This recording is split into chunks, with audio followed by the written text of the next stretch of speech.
Durante muchos meses hemos estado estudiando la carta a los Efesios y hoy estamos por concluir la carta. Nos llevó un buen tiempo estudiar la carta a los Efesios en una forma sistemática, capítulo por capítulo, versículo por versículo. Pero damos gracias porque realmente hemos aprendido mucho.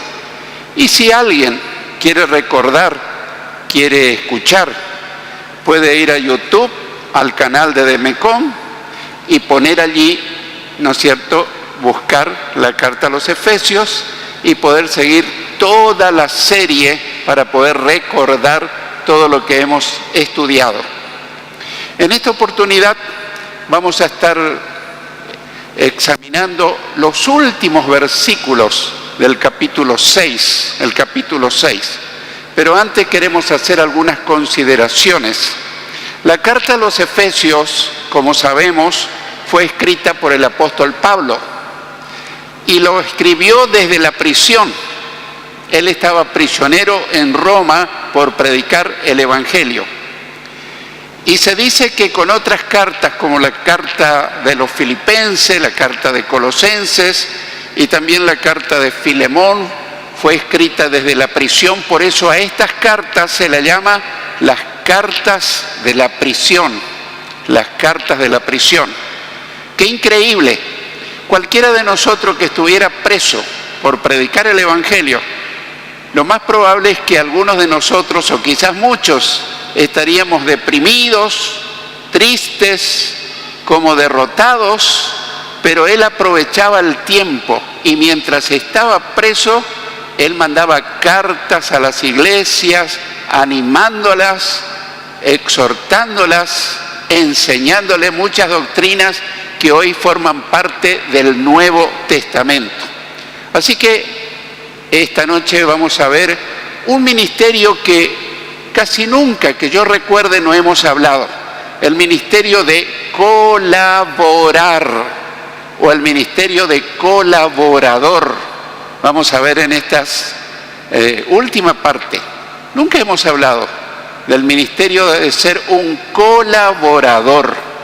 Entonces vamos a dar lectura a Efesios capítulo 6, los versículos 21 al 24. Capítulo 6, 21 al 24, que dice: nuestro querido hermano Tíquico, que es un fiel ministro en el Señor, habrá de comentarles todo acerca de mis actividades para que también ustedes estén al tanto de todo. Lo envío a ustedes precisamente para que sepan todo lo referente a nosotros y para que de esa manera sus corazones reciban consuelo.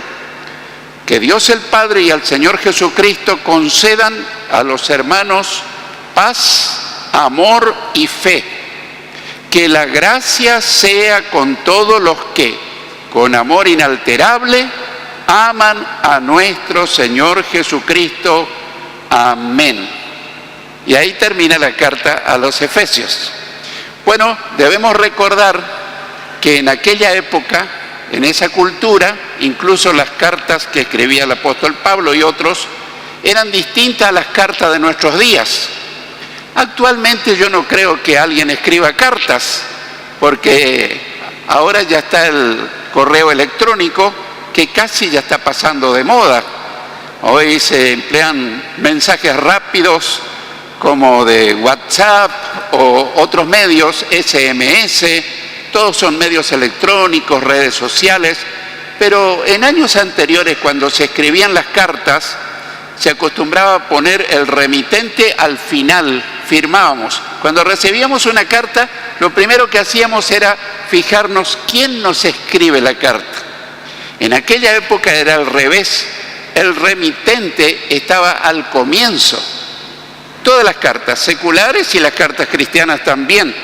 Por eso el apóstol Pablo comenzó esta carta diciendo: yo, Pablo, apóstol de Jesucristo por la voluntad de Dios. Se identifica, dice quién es él, cuál es su tarea, cuál es su ministerio. En segundo lugar, se encuentra él o los destinatarios, a quienes va dirigida la carta. Y dice al comienzo de esta carta: saludo a los santos y fieles en Cristo Jesús que están en Éfeso. Esa era la costumbre de aquellos días.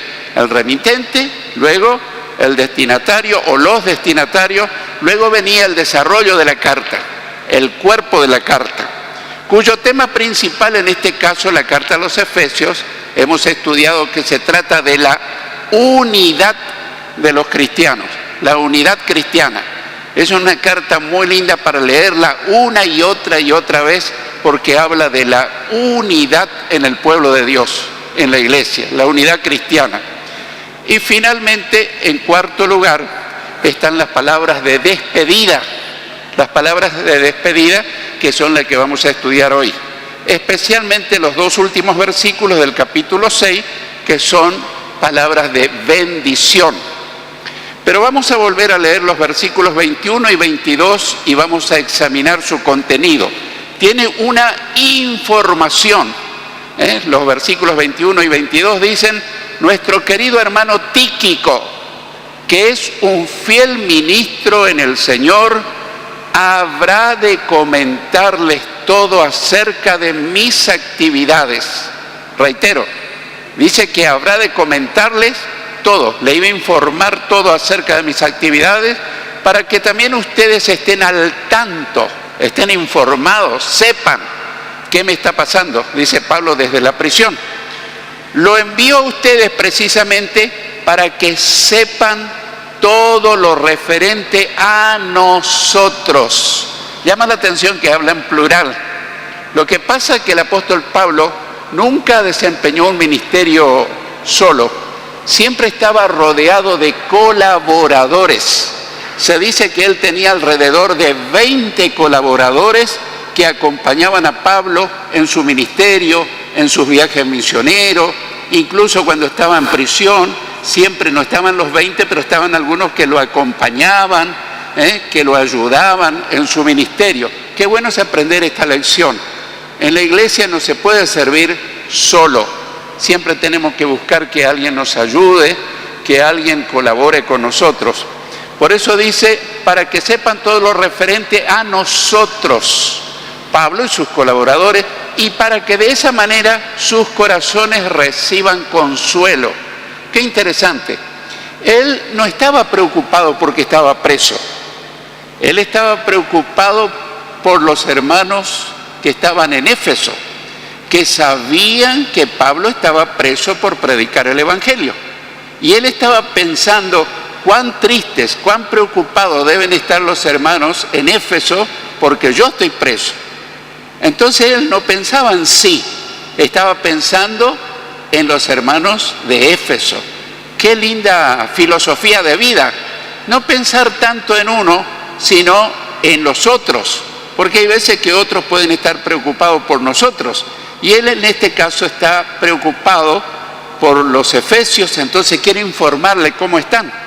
Aparte de eso, antes de estos versículos que hemos dado lectura, inmediatamente antes, eso lo vimos en el estudio anterior, él les había pedido que oren por él, pero él no les pidió que yo me salve de estar preso, no le pidió por su parte económica, no le pidió que oren por su salud. Todas esas cosas eran secundarias para el apóstol Pablo, pero las cosas importantes es lo que él les pedía. Le decía, entonces, oren también por mí, para que cuando hable me sea dado el don de la palabra y dé a conocer sin temor el misterio del Evangelio, del cual soy embajador en cadenas. Oren para que lo proclame sin ningún temor, que es como debo hacerlo. Eso está en los versículos 19 y 20 del capítulo 6. O sea que ahora a él le interesaba informarle a los hermanos de Éfeso qué había pasado como respuesta a las oraciones de ellos. Él le pidió que le ayuden para que él sea un valiente proclamador de las verdades de Dios. Ahora era necesario entonces informarles de Pablo, su ministerio y sus colaboradores. Ahora, qué bueno es informar a la iglesia de la vida de uno. A veces no sabemos nosotros eso. Y a veces nosotros hacemos muchas cosas para la obra del Señor, pero nadie sabe. Son ministerios anónimos. Dios lo sabe, de hecho que sí, pero qué bueno es contarle a la iglesia. Estamos haciendo esto, estamos haciendo lo otro, para que toda la iglesia se regocije, se goce y ore por nosotros en lo que estamos haciendo. Pero a veces no se trata de servir a Dios, sino que vamos de paseo, tomamos vacaciones, y el hermano fulano, no sé, me preguntan, ¿dónde está? No me dijo nada, y desapareció de la congregación 2 semanas, 3 semanas, y uno empieza a averiguar, ¿será que está enfermo? ¿Será que está internado? Por allí uno se entera, no, se fue de vacaciones, pero se perdió. ¿Qué pasaría si en una familia, un integrante de la familia desaparece de la casa? ¿Los demás integrantes se van a preocupar o no? Por supuesto. Esto es una familia, la iglesia es una familia grande, es la familia de la fe, es la familia de Dios.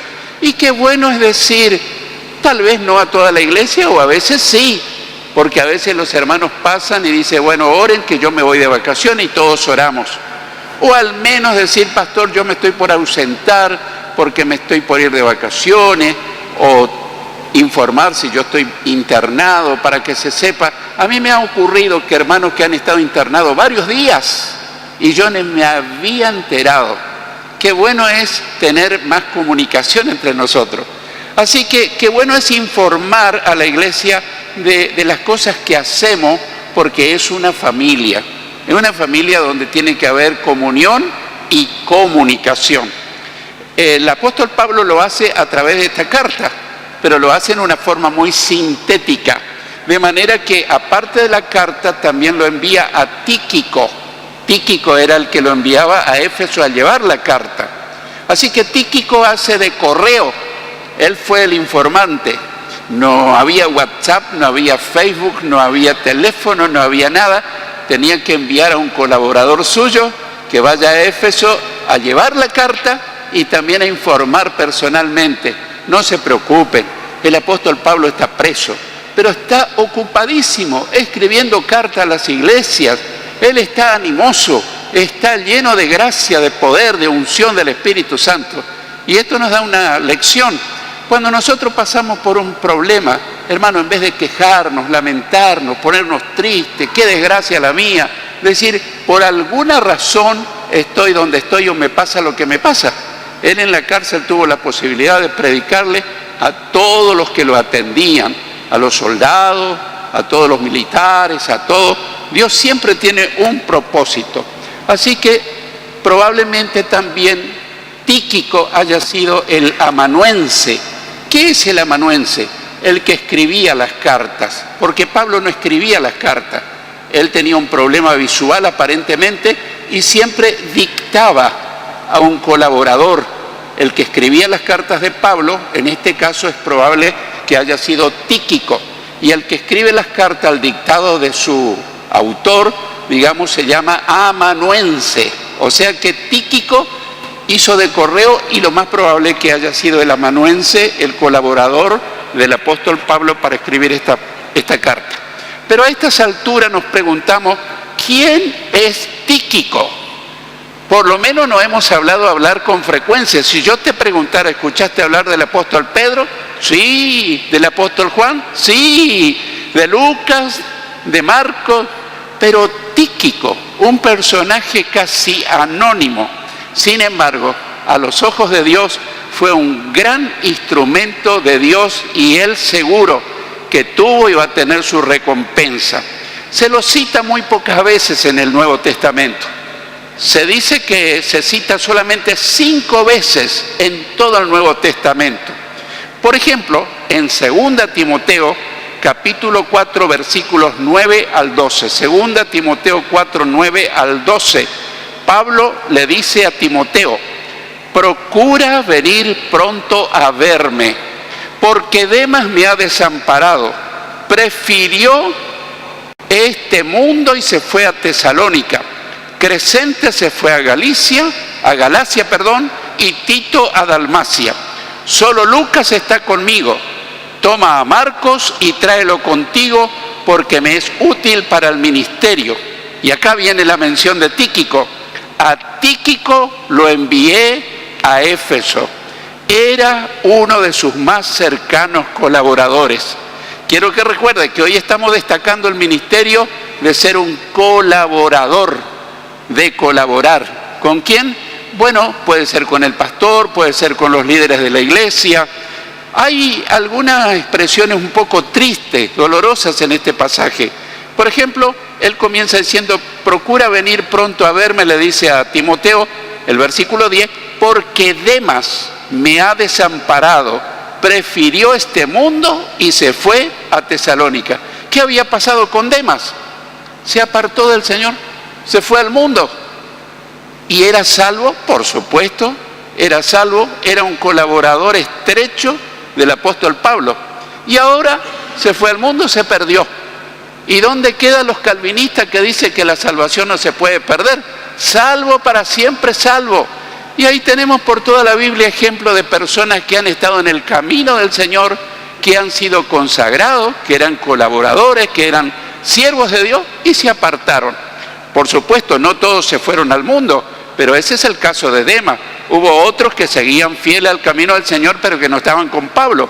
Crescente se fue a Galacia, y Tito a Dalmacia, a cumplir tareas ministeriales. Solo Lucas está conmigo, toma a Marco y tráelo contigo porque me es útil para el ministerio. A Tíquico lo envié a Éfeso. ¿A qué?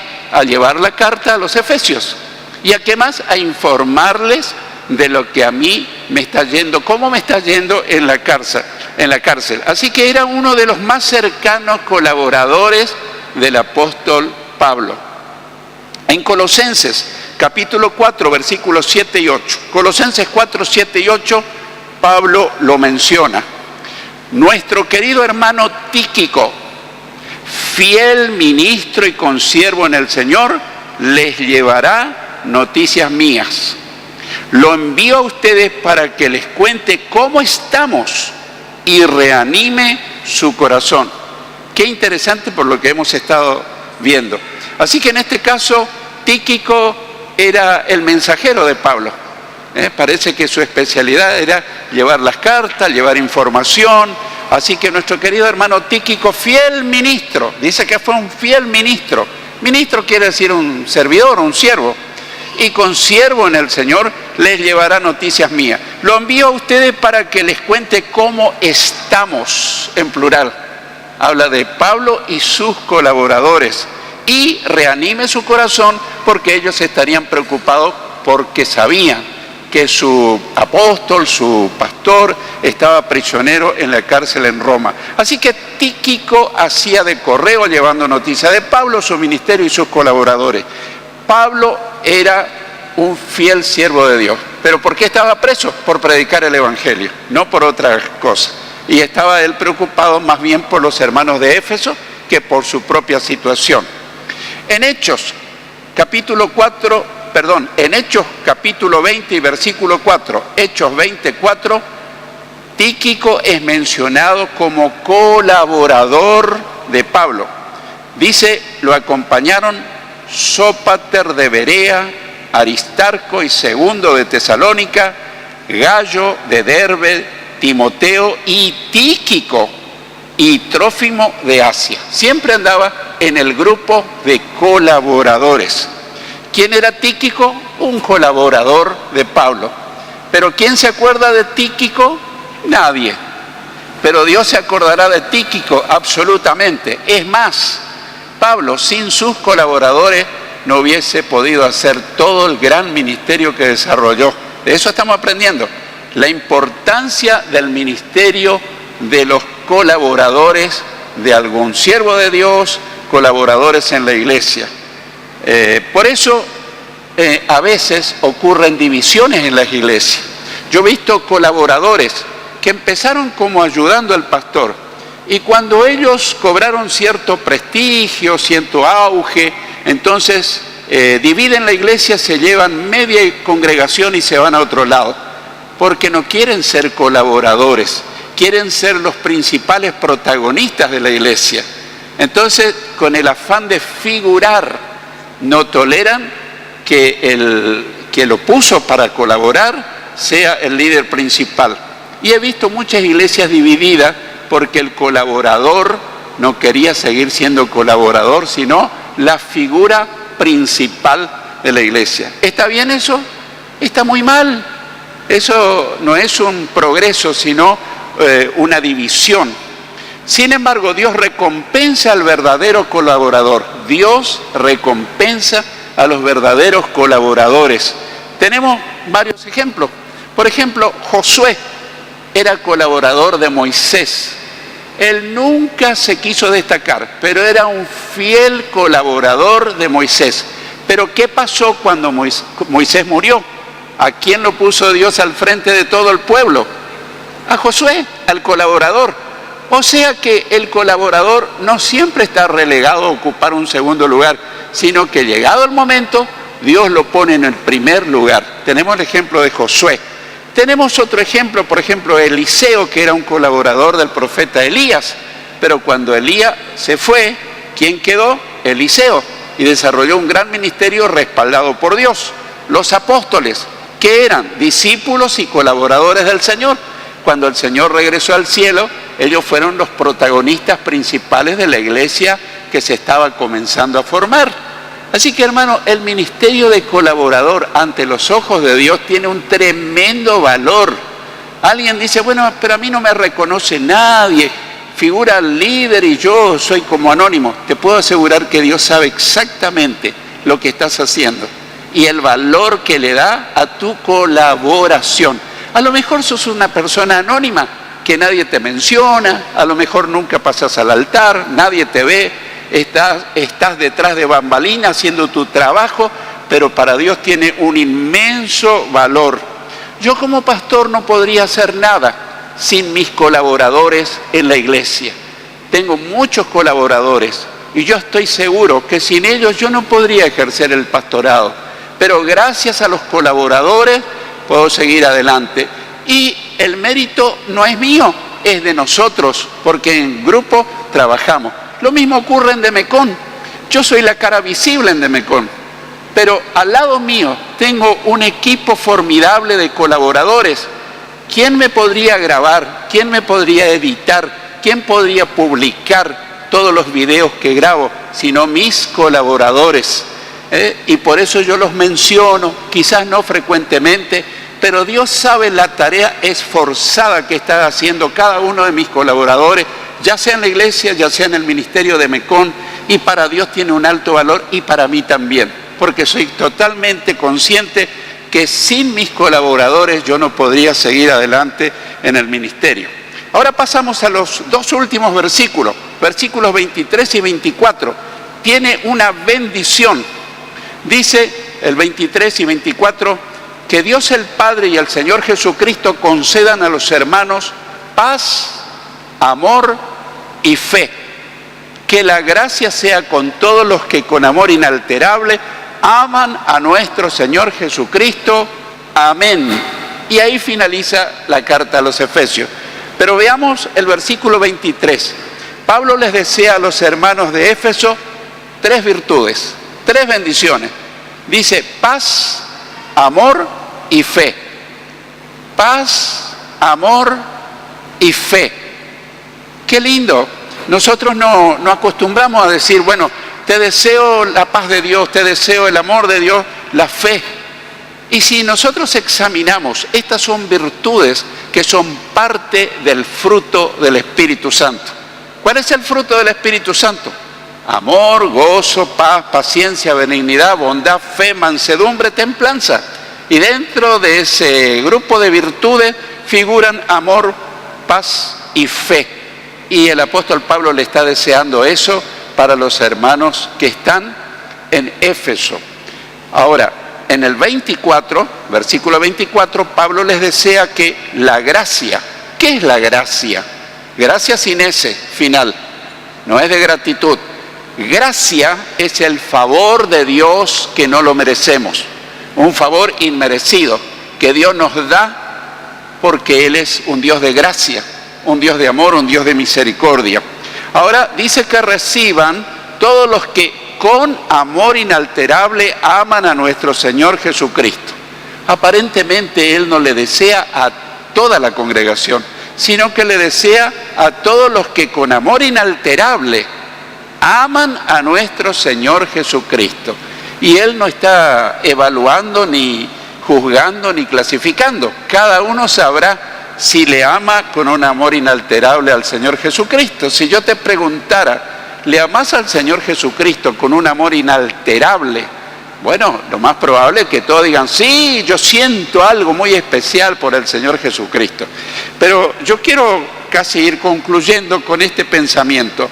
El amor a Dios no se trata de emociones, no se trata de sentir. Podemos sentir, pero eso no es un parámetro para evaluar si nosotros amamos de verdad al Señor. Hay otro parámetro que lo dio el Señor Jesucristo. Así que preguntémonos quiénes son los que aman al Señor. Jesús dice, los que aceptan mis mandamientos y los obedecen son los que me aman. Los que aceptan mis mandamientos y los obedecen, esos son los que me aman. Y porque me aman a mí, mi Padre los amará a ellos y yo los amaré y me daré a conocer a cada uno de ellos. Me manifestaré a ellos. Mi presencia estará con ellos. Mirá lo que trae la obediencia. Así que para con Dios no es cuestión de emoción, sino cuestión de obediencia. Los que le obedecemos al Señor son los que le amamos al Señor. Yo puedo sentir mucha emoción, pero si yo no le obedezco al Señor, no lo amo realmente. Y como si fuera poco, en el siguiente versículo dice, todos los que me aman harán lo que yo diga.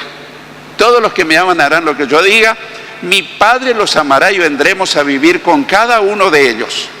Por si estás tomando nota, eso está en el Evangelio de Juan, capítulo 14, versículos 21 y 23.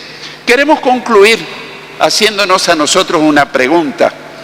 ¿Tomaremos la decisión de amar al Señor obedeciéndole en todo? Porque a veces podemos obedecer en algunas cosas, pero si nosotros somos sinceros, somos honestos, le obedecemos en todo, le obedecemos siempre. Bueno, esa es la evidencia de que le amamos. Nosotros conocemos, no es que, ¿cuál? ¿En qué cosa sabemos más de lo que creemos? Nosotros sabemos. Si yo te hiciera algunas preguntas, ¿qué quiere el Señor? Seguramente que me vas a mencionar muchísimas cosas que el Señor quiere de vos y de mí y de cada uno de nosotros. La pregunta es, ¿le obedecemos siempre en todas las cosas? Si le obedecemos siempre en todas las cosas es porque le amamos.